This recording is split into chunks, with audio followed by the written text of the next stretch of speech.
Several political parties are welcoming the decision by the Elections Commission to prohibit the use of cell phones in the polling station for the upcoming general and regional elections set for September 1.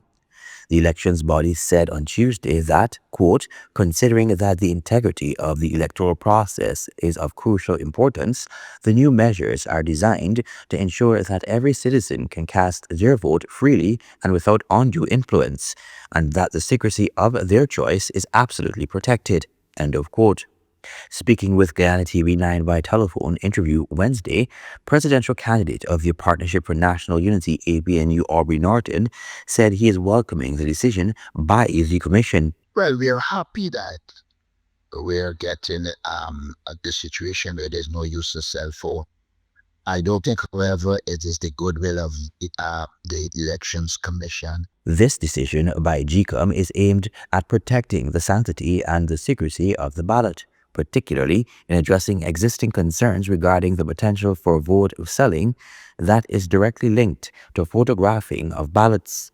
The prohibition of cell phone use and the penalties for vote selling are rooted in the Representation of the People's Act, Chapter 103, Gecom'S noted. Executive member of the Alliance for Change, Kathy Hughes, speaking with Guyana TV9 News, said her party welcomes the decision and called on polling day staff to ensure compliance. She urged the electorate to respect the rules, reminding that there are penalties for doing otherwise. The Alliance for Change is satisfied that Gecom'S has finally made a public statement and has reiterated their responsibility to ensure that one of the most crucial laws with regards to elections in Guyana is upheld. And that is the ensuring the sanctity and protection of the secrecy of the ballot and everybody's vote. We know that we have been plagued with rumors of persons being intimidated to collect money for their vote.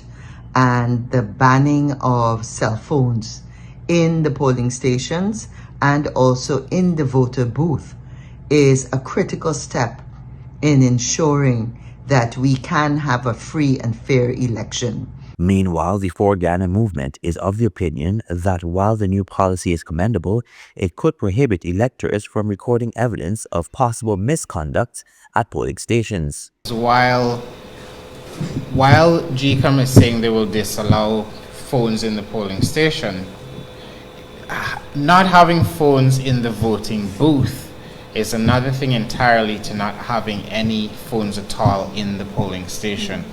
Because typically when there are issues of accountability, transparency, phones are used to gather evidence by different parties to verify the integrity of the process. So on one hand, this is where it's sort of giving with one hand and taking with the other hand. On one hand, they've conceded, and this by virtue of the fact no phones in the polling station, there's no phones in the booth. However, now you're left in a release, Gecom'S stated that several measures will be implemented to ensure compliance with the new guidelines. These include clear signage outside all polling stations, regular announcements to voters on polling day, a designated area or table near the voting booth where voters must leave their cell phones, and a revised layout of the voting stations to allow party observers and election officers to monitor for any attempt to use devices. Calvin Abrams, Guyana TV9 News.